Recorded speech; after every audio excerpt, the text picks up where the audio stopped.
Well, it was great, not only the Ravens' performance on Sunday, but the A-level broadcast that we got to enjoy of the game. The top crew from CBS was in town, and it's a pleasure now here on GCR to welcome back to the program one of our friends.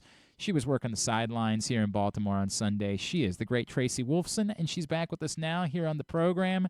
Tracy, it's Glenn in Baltimore. It's always great to catch up with you. Thank you so much for taking the time for us.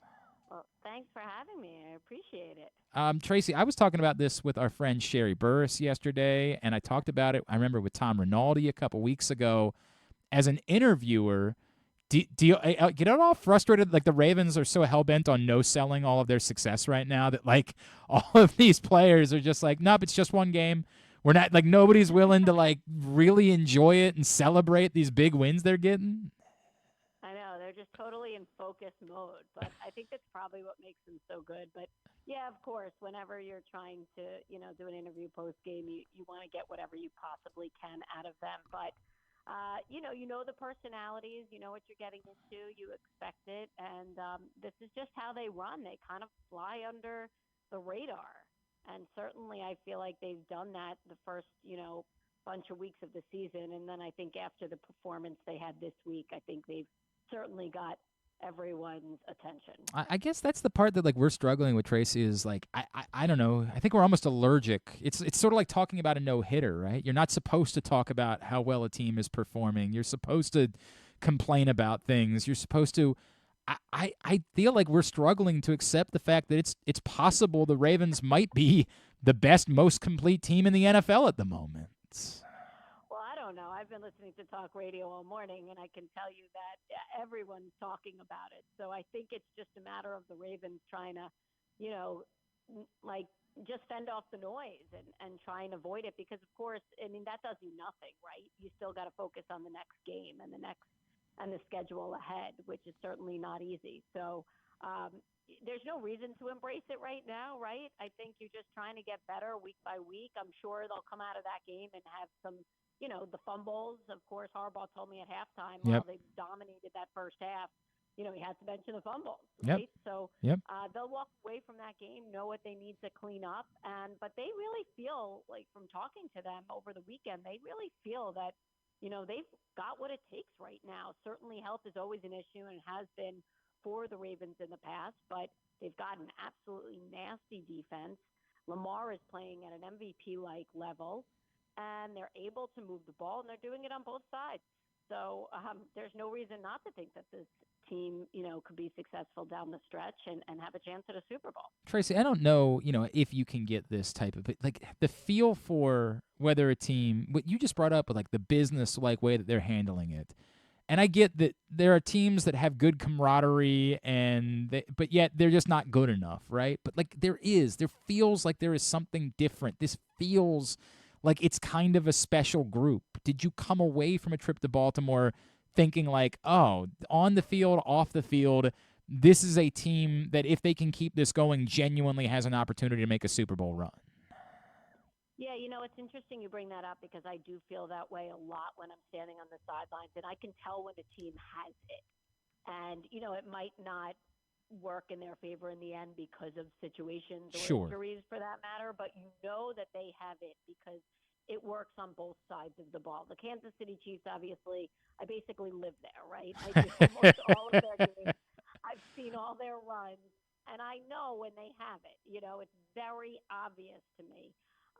So, yes, standing back there, watching this team from the sidelines, talking to them this week, talking to Harbaugh, talking to Lamar and these players, you feel as though they feel like there's something special. And you watch them from the sideline, on Sunday, and you can tell the joy, and certainly it's always joy when you're winning, right? And you're dominating, having that performance. But what I love about this team is they're kind of stacked from top to bottom, but they're almost like not, I don't want to say no names, but faceless, nameless. Like there's not just one star. They're all stars. They all work together. They all, especially on the defensive side of the ball, you can go through every position, Yep. and every one of those guys is stepping up in a way. And so, and same offensively, you don't know what, all of a sudden, Keaton Mitchell. is the hero. And you're certainly not what you expected. So that's what I see so far from this Ravens team, no doubt. She is Tracy Wolfson from CBS. Of course, she was in Baltimore on Sunday for the Ravens' big win over the Seahawks. Tracy, I feel like it's an interesting, uniquely, these Ravens are going to be measured, and particularly because of Lamar. That one of the things that we find ourselves saying is, hey, this is great. But Lamar, typically, when he's been on the field, the Ravens have won games, and they've been very good. Maybe they haven't won all of them by 30 points over good teams. But, in his history, when he's been healthy and been on the field, the Ravens have typically won football games. Do the Ravens face a greater... I remember Peyton Manning feeling this a little bit early on in his career, but is there a greater burden of proof for them when it comes to the playoffs, right? Because they just haven't done it there. And that uniquely, they still have to... as good as this is, they still have to prove that simply because, the quarterback for everything he's accomplished hasn't done that before. Yeah, I mean, I think they have to prove they can sustain it for a whole season and throughout the playoffs. We've seen the story before. And look around the league, look at the AFC. It's not going to be easy, certainly. And we always come back to the health of Lamar down the stretch of the season. There was a little bit of a scare when he started hobbling during one of those drives. And you're like, oh, no, right? But, he came out just fine. And I think, this is what it is when you think about the Ravens until they get back to the Super Bowl. So, they have a tough schedule ahead. We see the AFC North, every one of those teams right now are in the playoffs. And there's, other teams that have, been able to go further. As you look at the Cincinnati Bengals being one of them, who's playing tremendous football right now as well. So, yeah, I mean, there's still a lot of football left to be played. And you're right. They need to not only get to the playoffs, last a whole season, get to the playoffs, but produce in the playoffs. We're totally nitpicking at this point, right? Because they're playing so well. Is there, do you come away from saying, okay, but this is maybe something that would still concern me? I hate even doing this. This is the nature of the job that we have to attempt to have these conversations. But, I almost feel silly when I say it because when you're playing so well, what you put it out about defense. I would say it all. I don't know that there's a position group on this roster that you would say you don't feel at least good about when it comes to the Ravens right now. I would agree. From top to bottom. I think that's why everyone watched that game in domination, expecting, by the way, a really good game with a good Seattle team. And you walk away from that and you're like, wait a second. They are from top to bottom, like you said, they are clicking on all cylinders. Yeah. And you feel comfortable with every player at every position. I want to select, let's point out Geno Stone, who stepped into a role because Marcus Williams is out, and he leads the league in interceptions. And you're like, wait, who is Geno Stone? Yeah. Right? But the guy is producing each week. By the way, my new favorite player, I talked to him pregame, and then he came up to me on the sideline thanking me for interviewing him. Oh, that's pregame. cool. I mean, how awesome is that, right? That's so, cool. I mean, I will say you're right. From top to bottom, you do not see, any issues with this team. It again, and we've been saying it over and over, it comes with the health of Lamar and how he plays. And Harbaugh will tell you that right out off the bat, and that's what he told us going into the game. If Lamar plays well, we will win this game. That's how they truly believe, and he did, and he consistently has throughout this season so far.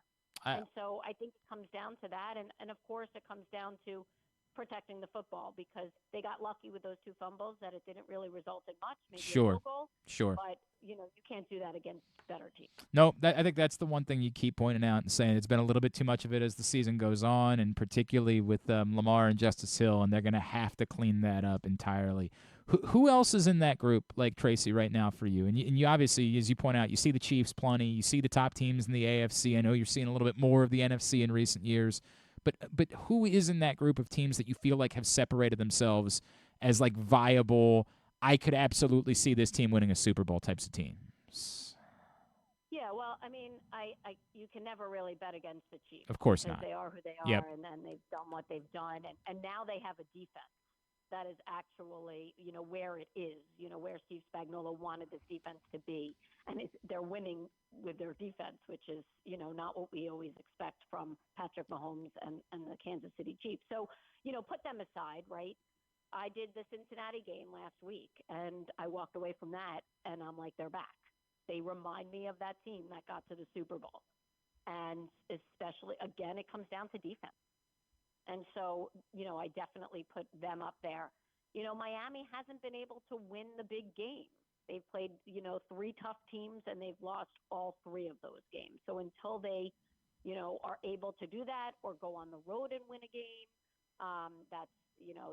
that's a big one, an important one.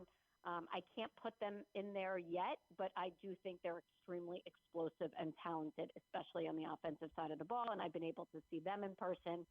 And then I definitely would put the Ravens in there. So those are probably my 4 in the AFC. I haven't had a chance to really see the Jaguars enough. I think they're sneaky. They can slide right in there, really depending, and they're certainly in a division that they can win. So that's kind of where I am in terms of the teams I've seen so far this season in the AFC. I think that's fair. I'm starting to wonder if there might actually be like more Texans assignments coming up for you in the future, considering how exciting. My God, that young man is exciting to watch. Like, oh my God, he is but something. You're talking to a Michigan fan, So oh, that is true. That's got to be difficult. Maybe we shouldn't bring up Michigan right now. Maybe we should move right past that at the moment. I don't know how you. I guess that's the good news about not having to cover it, right? Is that like you can just approach it as a fan when it comes to a story like that right now, Trey. Blinders. You just keep your blinders on. Just focus on one game at a time. Way nicer when that's the case. Did I see you're headed out to LA next week? I am, yeah. We just got the assignment. It was a quick one. We thought maybe we'd be in Pittsburgh for that game, and but now we're headed out to LA for the Chargers and the Lions. Haven't had a chance to see the Lions this season, so that'll be fun.